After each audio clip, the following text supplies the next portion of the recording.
Desire lasts only where love isn't a role, but an energy that doesn't end after I love you. Esther Perel. You can be lying in the same bed and still feel completely alone. You talk, you share duties, you maybe even laugh together sometimes. But the desire, it's gone, quietly, without a fight. You try to explain it, stress, routine, hormones, but deep down, you know something is missing. Not just physical touch, but that electric pull, that hunger, that primal sense of, I want you now. And no one really talks about it honestly. Everyone pretends it's normal. This is what happens with time, they say. You just have to accept it. But what if that's a lie? The truth is, passion doesn't just fade. It dies from suffocation, from silence, from pretending, from never being fully seen. And over time, you begin to grieve, not just the loss of intimacy, but the loss of something in yourself. The part of you that used to feel alive, wanted, hungry. You wonder where it went, but you don't ask. Because what if the answer hurts more than the silence? No one tells you that the loss of desire is a symptom, not a failure, not a flaw. It's a signal, a sign that something deeper has been buried, that in the name of being good, respectful, comfortable, you've shut down the very part of you that connects to life through the body, through touch, through tension. You didn't do anything wrong. You adapted, you survived, you did what everyone taught you to be safe. And safety, while important, is not the birthplace of desire. Desire lives where there's risk, where there's edge, where there's mystery. And yet, most relationships become predictable, scripted, controlled. We want closeness, but we kill polarity. We seek harmony, but we erase the charge. And then we wonder why our sex life feels dead, why we start craving what we can't have, why we fantasize about strangers and feel numb next to the person we love. Let's be honest. You can love someone and not want them. You can be loyal and completely shut down. Because desire is not a moral function. It's an energetic one. It's not about being good. It's about being real. And that's where the truth gets uncomfortable. Desire doesn't survive in environments where you can't be fully yourself. And for many people, long-term relationships become containers of safety, but not of truth. We trade erotic charge for emotional stability.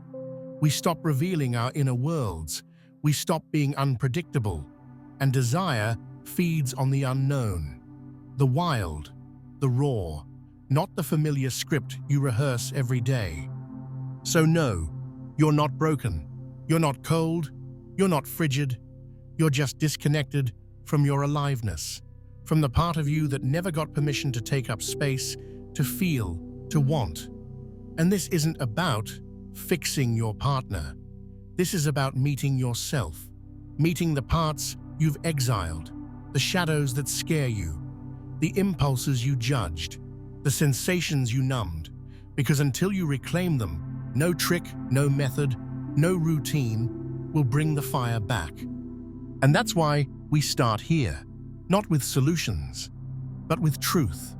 And the truth is, intimacy without aliveness is just closeness, and closeness without desire is not enough.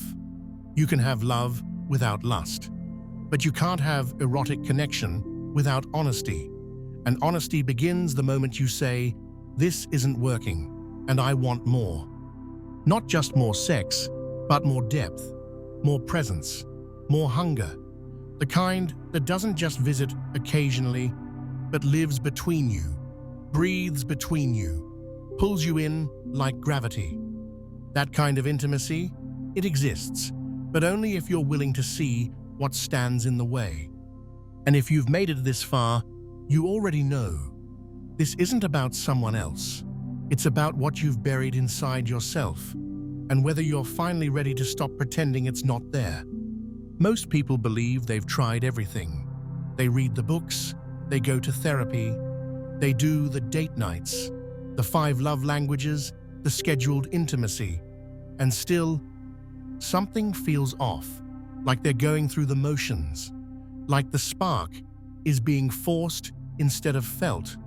And then comes the quiet shame. Maybe there's something wrong with me. Maybe I just don't want them anymore. Or worse, maybe we're not meant to be. But what if the problem isn't effort? What if the problem is the approach itself? Modern relationship advice often sells safety as the solution. Talk more, share feelings, be vulnerable. While these are valuable, they're not enough to awaken desire. Because desire doesn't live in comfort. It lives in tension, in friction, in the space between 2 separate selves. But most couples kill that space. They merge, they become one unit, one schedule, one system. And in doing so, they kill the mystery. And without mystery, there's no hunger.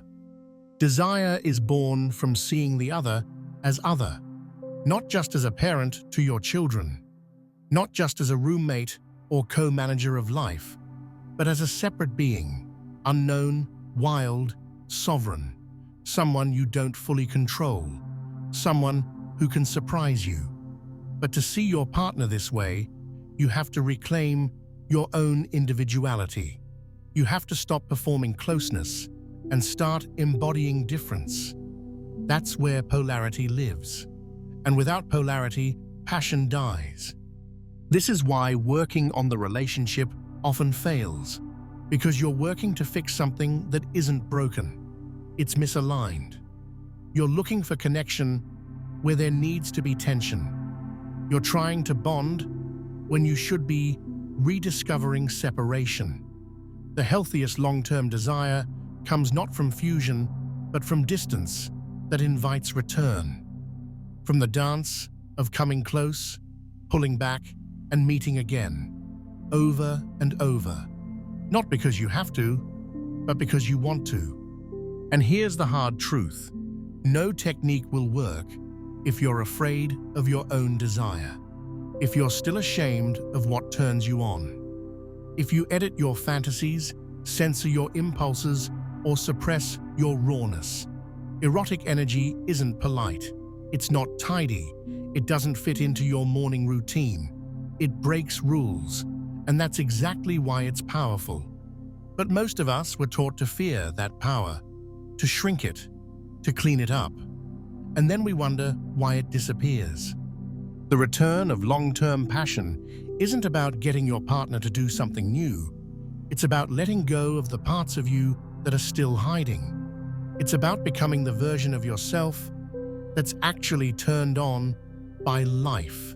Not because everything is perfect, but because you've stopped numbing your truth. And that's a risk, a real one, because you might be judged, you might be rejected, you might not be met. But that risk, that's the birthplace of intimacy, of desire, of the real fire that doesn't fade. If these words are waking something in you, subscribe to this channel, not for content, but for truth. If you feel this is about you, subscribe to the Telegram. There, we go deeper, beyond the masks. And if you recognize yourself here, write in the comments, "I no longer run from pain." Let's see how many of us are done pretending. Let's see how many are ready to live. Most people think passion fades because of routine or time, but that's just the surface. The real reason lies deeper, in the unconscious, in the layers of shame, fear, and control that slowly suffocate the erotic self. Think about it. From a young age, we're taught to behave, to be appropriate, to suppress urges. Don't touch that. Don't think that. That's not nice. And over time, we disconnect from our bodies. We learn that desire is dangerous, messy, even wrong. So we grow up, enter relationships, and suddenly expect our bodies to respond freely, when we've spent decades shutting them down. This is not a lack of love. It's a lack of internal permission. When someone says they've lost desire, what they often mean is they've lost access to the parts of themselves that feel. The body doesn't forget how to want. It just forgets how to speak when it's been silenced too long. And in long-term relationships, this silence becomes the norm. We touch out of habit, not hunger. We kiss because we should, not because we burn. And eventually, both partners feel it, the absence of heat. But instead of asking what's been repressed, we blame the relationship, or worse, ourselves. This is how emotional disconnection turns into sexual numbness. Desire cannot exist without truth, not just honesty with your partner, but honesty with yourself. What do you really want? What do you fear in intimacy? What are you pretending not to feel? These are not easy questions, but they're essential. Because until you face them, you'll keep looking for external fixes to an internal split. And no amount of lingerie, role play, or therapy will revive what you're still hiding from. Your erotic self is not gone. It's just buried under years of performance. And here's where shadow work begins. The part of you that wants, that hungers, that fantasizes, that's your power. But it's also your shame. And the longer you judge it, the more you cut off the source of your desire. Jung called this the shadow, the rejected self we hide from the world. But in intimacy, this shadow is the key. Without it, sex becomes mechanical, predictable, empty. When you allow your shadow into the relationship, when you stop pretending, stop censoring, something changes. The body starts to speak again. The pulse returns. Long-term passion isn't about novelty. It's about depth. It's about creating space where the full truth of who you are, dark, wild, soft, afraid, is welcome. Not just tolerated, but wanted. And that starts with you, not your partner. You. You have to go first. You have to be willing to meet your own fire, your own shame, your own desire, because that's the version of you that's alive. And that version is the one who brings heat into the relationship, not through technique, but through presence, through truth, through being unapologetically whole. Let's shift from why passion dies to how it can live. Not for a few weeks, but for a lifetime. Here's what most couples never get taught. Desire isn't a feeling. It's a practice. It's something you cultivate, like strength, like trust, like presence. And just like any practice, it needs space, intention, and repetition. So if you're asking how to keep intimacy alive for the long haul, the answer isn't in tricks. It's in truth, and in the daily choices you make to stay connected, not just to your partner, but to yourself. 1. Preserve individuality. Long-term desire requires two whole people, not two halves, not one merged unit. When you lose yourself in a relationship, you stop being desirable. Not because you're less attractive, but because you're less alive. Keep your world, your thoughts, your edges, the parts of you that aren't shared. They're magnetic, and when both partners hold on to their uniqueness, polarity stays alive, mystery breathes, and attraction has a place to grow. 2. Speak desire openly. No hints, no manipulation, no silence. What turns you on? What scares you? What have you been afraid to say? Couples who talk about sex have more of it, and better. But more importantly, they build safety through truth. Even if it's uncomfortable, even if it challenges old roles. When you dare to say, "This is what I want," you step into ownership, and ownership is sexy. 3. Cultivate physical presence. Touch that's not goal-oriented. eye contact that lingers, breath that sinks. So many people touch to get somewhere. Orgasm, performance, resolution. But real connection happens when touch becomes a language, not a transaction. Take time, slow down, let the body speak before the mind rushes in. 4. Make room for play. Desire doesn't survive on depth alone. It needs levity, curiosity, laughter. Most couples become too serious, especially when trying to fix their sex life. But play disarms the ego. It brings the childlike back into the body. And in that looseness, attraction reawakens. Make sex fun again. Not perfect. Fun. 5. Create shared novelty. New experiences activate dopamine, the same neurochemical involved in early attraction. Travel. Dance. Try something out of your comfort zone. Not because it's therapy, but because it reminds your body how to feel alive. Passion thrives where aliveness flows. 6. Hold tension without rushing to fix it. Not every moment needs to be resolved. Sometimes it's the pause, the waiting, that builds charge. Too many couples want quick closure, but erotic energy builds in delay, in uncertainty, in the unspoken. Learn to sit in that fire. Together. 7. Embrace your shadow. Again and again. That fantasy you're ashamed of, that craving you think is wrong, bring it into the light, not to act on it blindly, but to stop running from it. What's hidden controls you. What's integrated frees you. Your partner can't meet you in places you won't admit exist. These are not hacks. These are disciplines, practices of truth, embodiment, and courage.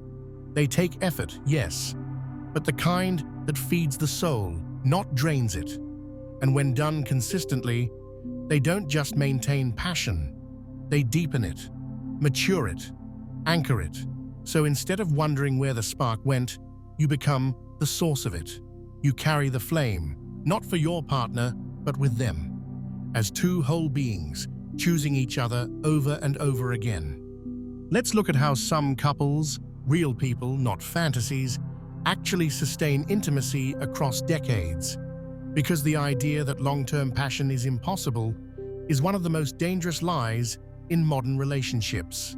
It's not that passion dies with time, it's that most people never learned how to feed it. Esther Perel, one of the leading voices in modern intimacy psychology, has worked with thousands of couples and says it clearly: eroticism needs space. It doesn't grow in comfort. It grows in the unknown, the slightly dangerous, the emotionally risky. Couples who make space for each other to evolve, to change, to surprise, they keep the fire alive because they don't trap each other in roles. They stay curious. Take Will and Jada Smith, for example. Their relationship has been messy, public, criticized. But one thing they've always said is that they stopped trying to own each other. They created room to grow individually, which allowed them to reconnect sexually with new eyes.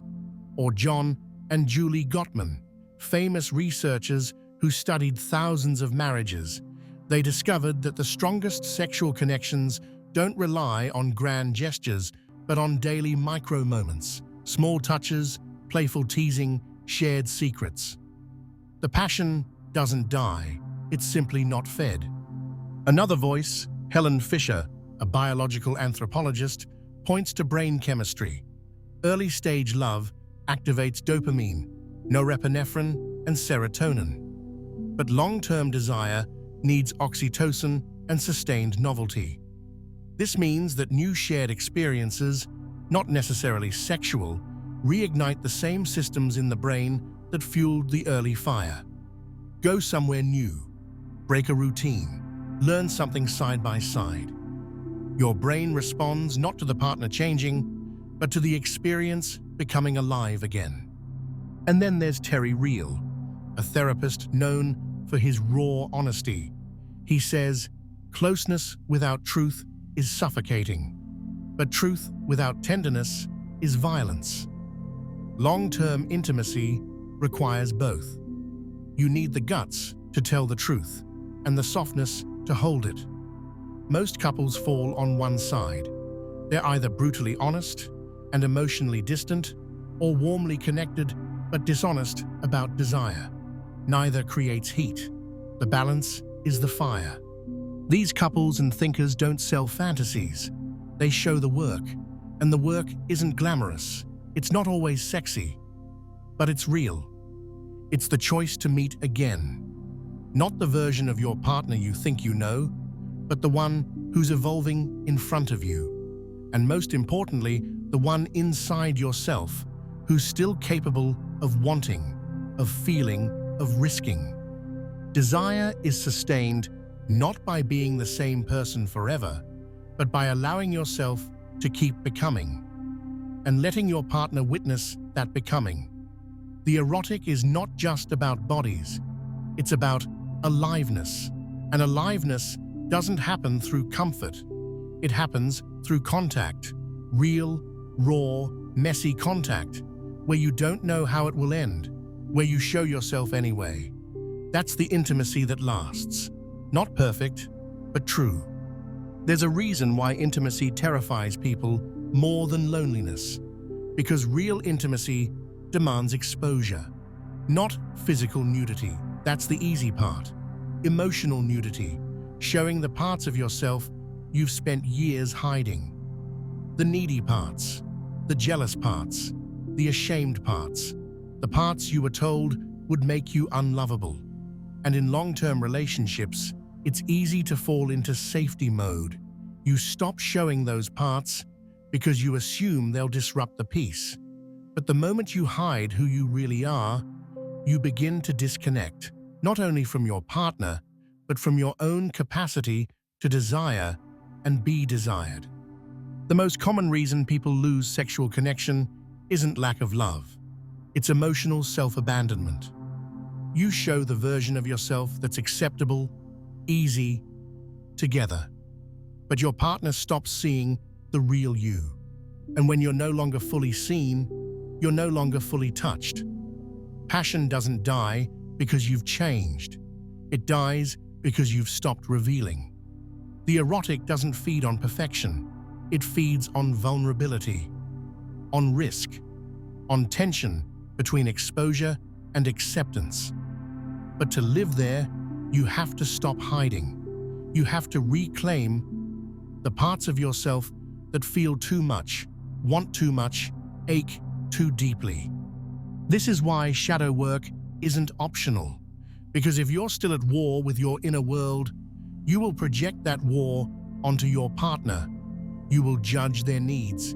You will misread their distance. You will try to fix what you haven't even faced in yourself. The relationship becomes a battleground for unprocessed shame. But when you begin to accept your own darkness, your rage, your fear, your craving for control, something softens. You stop expecting your partner to be your savior. You start meeting them as they are, not as you wish them to be. And in that space, the possibility of real connection returns. Let's be honest. It's easier to chase newness than to face your own numbness. Easier to fantasize about someone else than to admit how bored you are, not with your partner, but with your own emotional honesty. Long-term desire doesn't require constant novelty. It requires constant truth. Can you look your partner in the eye and say, "I've been hiding"?